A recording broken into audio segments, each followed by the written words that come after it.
Hey, welcome back for Unit 3 of our American History 2 course here at Waldorf University. And as we move into Unit 3, there's a few things to be aware of. So in this video, under announcements, I'm going to really focus on your Unit 3 essay. Up to this point, we've spent some time doing some assessments, maybe some shorter writing work. And as we move into the Unit 3 assessment, you're going to take what you have worked on so far and then maybe interject some more research into it. So we're going to talk about that a lot in this video. And then I'll have a video on the discussion board posted there in the comments. The discussion board this week's focused on the United States in World War I. One of the things I'm really concerned with that's in the directions is how you interact with each other here in Unit 3 over on the discussion board. We talked about that a little bit in the video for the discussion board last week.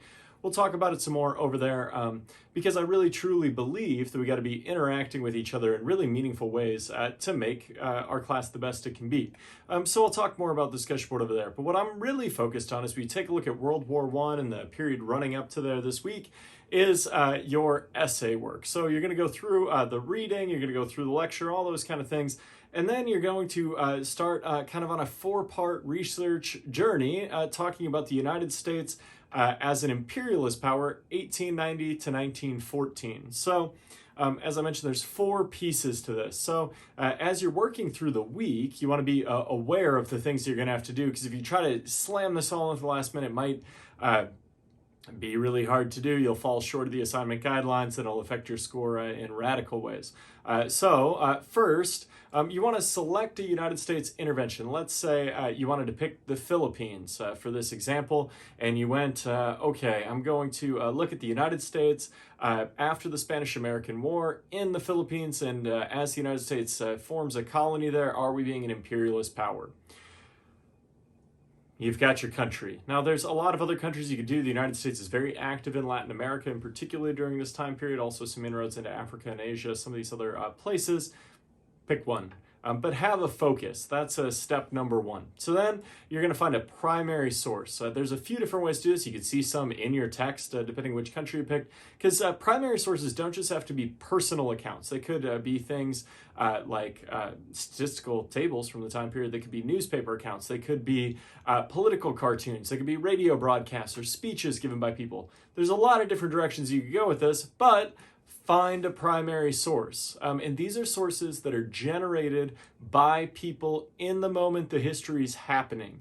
Usually people that are participants in the event or people commenting on it at the exact time it's happening. That's really important for us on this assignment because that's a big part of your grade is finding this primary source. So if you find an article about this on Google, that's not what we want. We want a primary source from this. So how can you find one of these? Some in the textbook.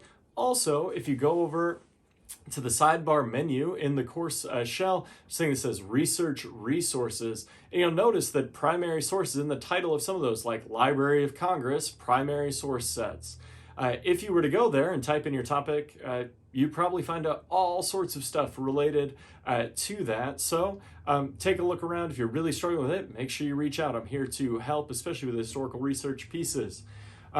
Once you've found that primary source, it relates to the topic you've chosen, then we move on to step 3. And this is to choose 2 scholarly sources. So in part 3, we're finding 2 scholarly sources. You did this earlier in the course, maybe as you were working on some of your own research, but the best thing you can do here is go to the Waldorf Online Library, use any of the resources that are there.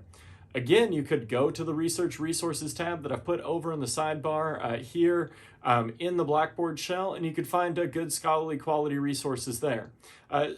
What I mean by scholarly sources, I don't want to see Encyclopedia Britannica. I really don't want to see Wikipedia. I want to see something that's created and peer-reviewed. Why this is really important is, like I had an article come out earlier this year, and as I put together all my stuff, I came up with all of my ideas, I did my research, I analyzed it, I put it all together, and then I sent it out for peer review to 3 people that also specialize in the same thing I do, so they could go, this guy's crazy, it doesn't make any sense, or go, here, have you thought about this? Here's something in my own research, whatever. It creates a much higher quality. You want to know who the author is, why they're writing the article. That's really important. and who they're writing it for. So a lot of good indicators on here. These are academic publications. These can also be scholarly books, would make sense here too. Now, do I think you're going to read a whole book for the assignment? Absolutely not, but maybe you're going to leaf through part of one. Maybe you're going to go on Google Books, or Google Scholar is another good way to find peer-reviewed sources. Just make sure that you're finding 2 scholarly sources to put into your work for the Unit 3 essay. Then step 4, you've done your research, you've thought about the question, you're going to analyze and come up with your conclusions and write out the actual essay. And those directions are in the syllabus and schedule, all 4 parts, as well as the specific style guidelines for what you need to do. But just make sure you're setting aside enough time to work on this part 4, or this 4-part essay for Unit 3. If you have questions on any stuff, make sure you're reaching out. I'm here to help, as always. I appreciate the hard work you've put in the course so far, and I look forward to the great work you're going to do this week. Good luck.